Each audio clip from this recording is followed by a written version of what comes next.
three-state sweep by the DEA leads to the arrest of 51 people with ties to a Mexican drug cartel. 133 firearms, $78,000 in cash, and nearly 9,000 pills were all seized as a part of this three-state drug bust. At exactly 6 a.m., beneath the cold gray skies of rural Kentucky, engines roared to life. What looked like an ordinary morning was about to become one of the largest coordinated drug crackdowns in recent regional history. Led by the Drug Enforcement Administration, federal agents moved simultaneously across Kentucky, Tennessee, and West Virginia. This was not a random sweep. For months, investigators tracked encrypted phone calls, mapped cash transfers, and followed suspicious shipments traveling along quiet Appalachian highways.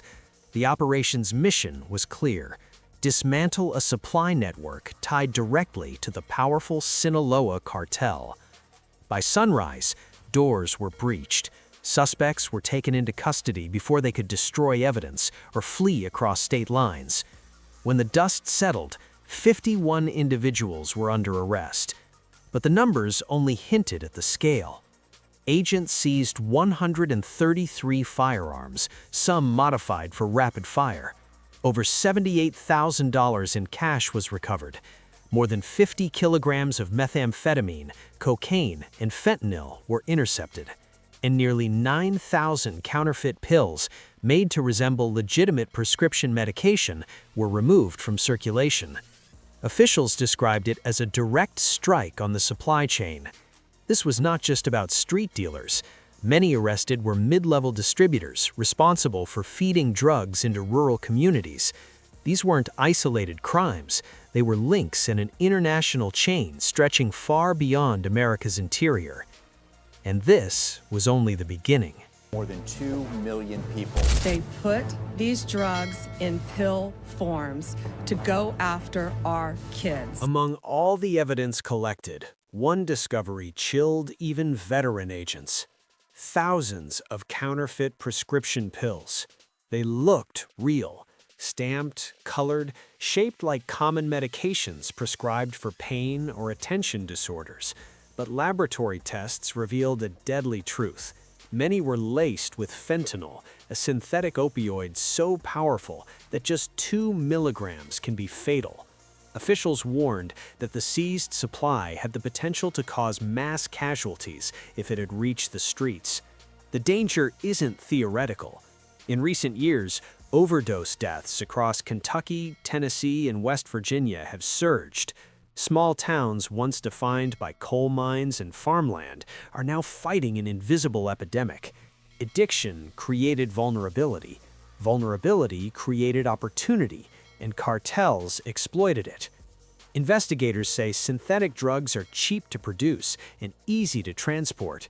Unlike plant-based narcotics, fentanyl can be manufactured in labs using precursor chemicals sourced globally. That makes supply chains faster and more adaptable. Authorities believe the seized drugs were destined for local distribution networks, targeting both long-time users and first-time experimenters. Teenagers, young adults, even casual users buying what they believed were legitimate pills.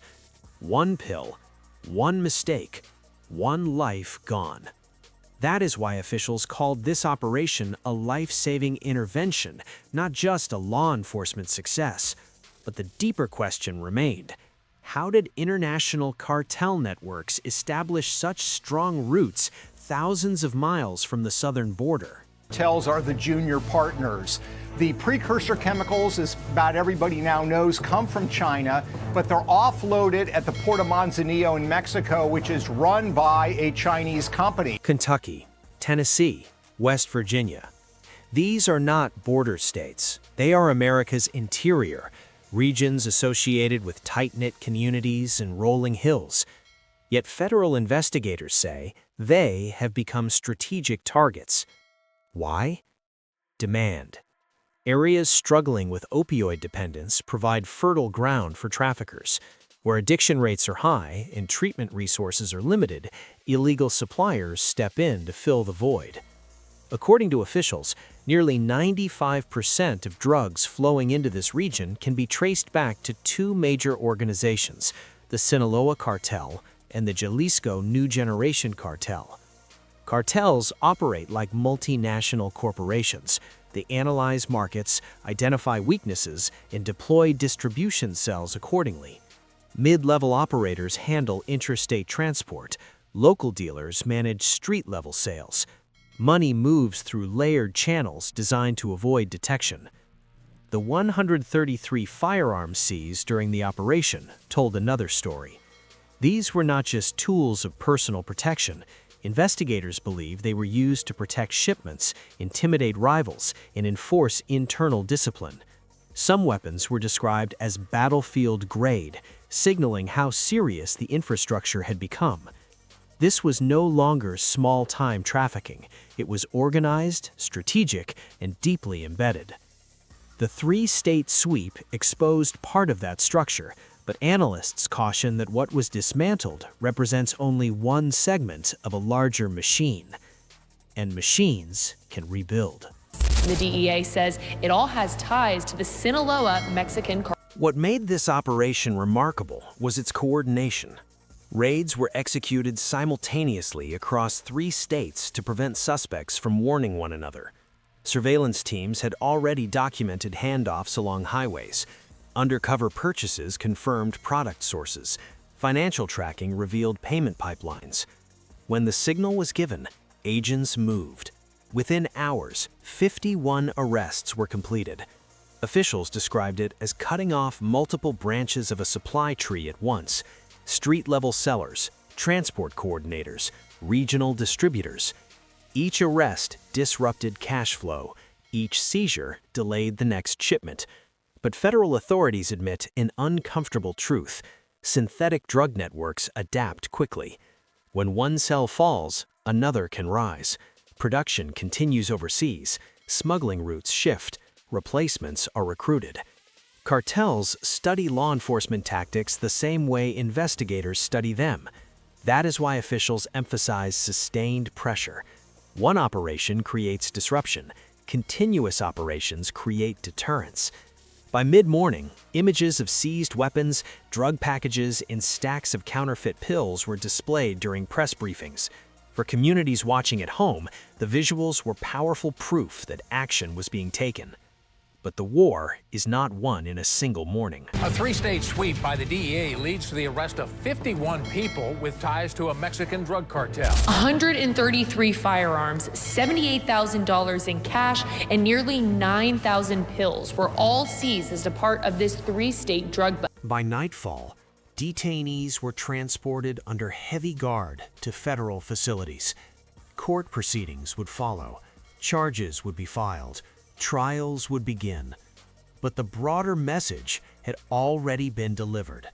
This operation demonstrated that cartel-linked networks operating deep inside America's interior can be mapped, tracked, and dismantled. It also revealed a sobering reality. Cartel influence is not limited to border regions. It extends wherever demand exists. Officials stress that coordination between federal, state, and local agencies was the key to success. Intelligence sharing, precision timing, and community cooperation all played roles. Yet, challenges remain. Synthetic drugs are cheap to produce. Profits are enormous. Recruitment pipelines are constant. And global supply chains make enforcement complex. Still, investigators believe operations like this shift momentum. Every seized kilogram prevents overdoses. Every confiscated firearm reduces potential violence. Every arrest fractures trust within criminal networks. The 3-state sweep was not the end of the fight, but it was a clear signal. No region is beyond reach. No network is invisible forever. And when coordination meets intelligence, even powerful criminal enterprises can be exposed. Because in this battle, persistence, not headlines, determines victory.